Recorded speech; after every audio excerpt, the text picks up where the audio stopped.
Благодарам, председателе. Дозволете накратко само да се обратам по однос на Законот за прекршоците против јавниот ред и мир, имено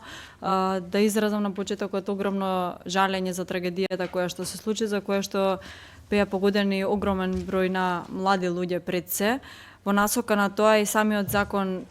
е тука ставен на дневен ред по скратена постапка да се измени, како што каже и колегата, да се забранат оние пиротехнички средства во затворен простор, но и неколкократно да ги зголемиме казните по однос на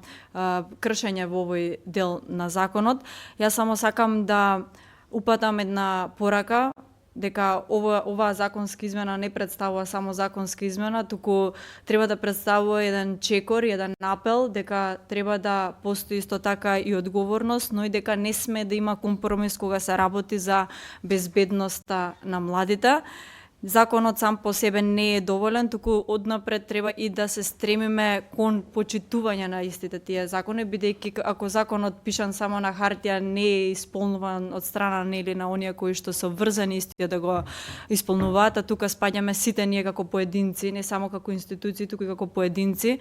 Не ценам дека ја постигнуваме дадената цел заради која што се креирани овие законски решенија, така што мојата порака беше дека нема да биде само овој закон кој што е даден сега на дневен ред, туку ќе следат во иднина и многу други закони кои што ќе значат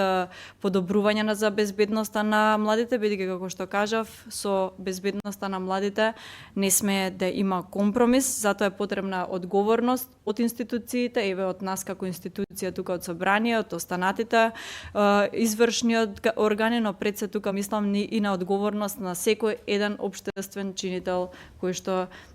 е составен дел во оваа држава. Благодарам.